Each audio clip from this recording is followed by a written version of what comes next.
Badan Narkoba Nasional menyebutkan 3,33 juta orang di Indonesia menyalahgunakan obat dan sekitar 312 di antaranya adalah remaja.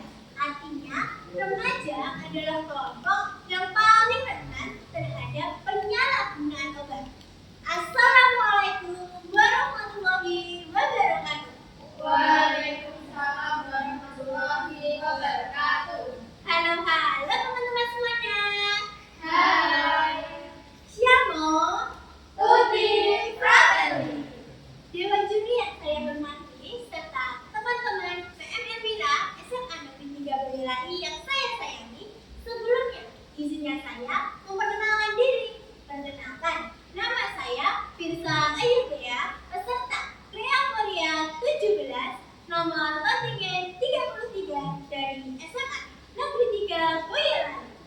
Teman-teman, tahukah kamu bahwa mempelajari mengenai penyalahgunaan obat sama halnya seperti kita membawa cahaya dalam kegelapan. Kita akan merasa aman, nyaman, dan juga tenang dengan ilmu. Tapi ketika kita tidak memiliki ilmu, kita bisa terjebak kapan saja tanpa sadar. Nah, hari ini kita tidak hanya belajar mengenai penyalahgunaan obat, tetapi kita sedang menyiapkan masa depan yang aman, sehat, dan juga terarah.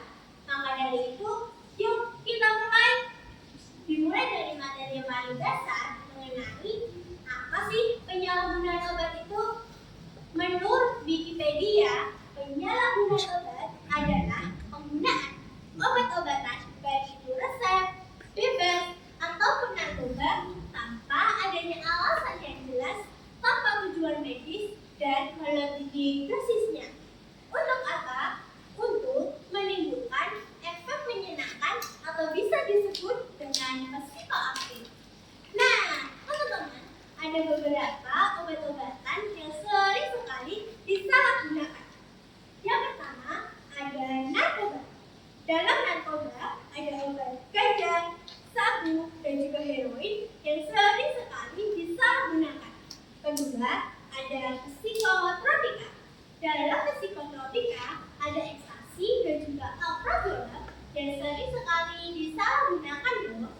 Dan ternyata teman-teman, obat medis juga bisa disalahgunakan. Obatnya adalah tramadol.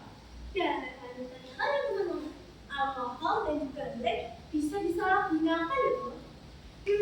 Kenapa ya remaja bisa terjerumus ke penyalahgunaan obat? Remaja bisa terjerumus ke penyalahgunaan obat itu karena satu, rasa ingin tahunya. Dua, kurangnya pengetahuannya. Tiga, pengaruh lingkungannya. Dan terakhir, masalah psikologisnya. Teman-teman, ada beberapa tanda-tanda yang bisa kita lihat untuk mengetahui apakah orang itu berada di bawah pengaruh obat berbahaya loh. Tanda-tandanya apa? Tanda-tandanya adalah matanya merah, badannya lemes, perubahan pola tidur, dan secara psikologis dia suka sekali marah, bahkan berbohong. Dan dia juga bolos sekolah yang mengakibatkan penurunan prestasi yang sangat drastis. Lalu apa ya dampaknya bagi kehidupan kita jika kita menyalahgunakan obat? Dampaknya yang pertama adalah terganggunya kesehatan kita, mulai dari jantung, paru-paru, sistem saraf, bahkan sistem peredaran darah bisa terganggu. Dan parahnya, kita bisa mengalami kerusakan organ tubuh. Lalu bagaimana cara kita mencegahnya?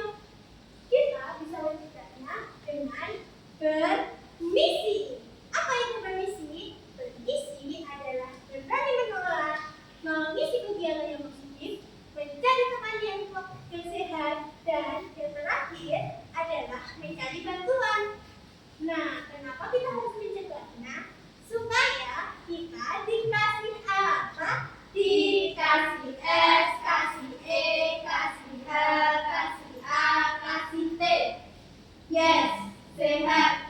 Yes, sehat. Supaya kita diberi kesehatan.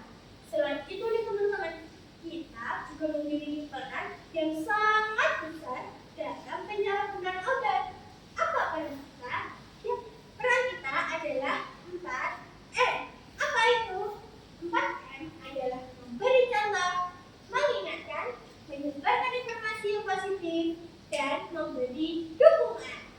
Nah, teman-teman, dari materi yang saya sampaikan, kita bisa mengambil garis besar bahwasanya ketika kita berani menolak, kita bisa menyelamatkan masa depan kita.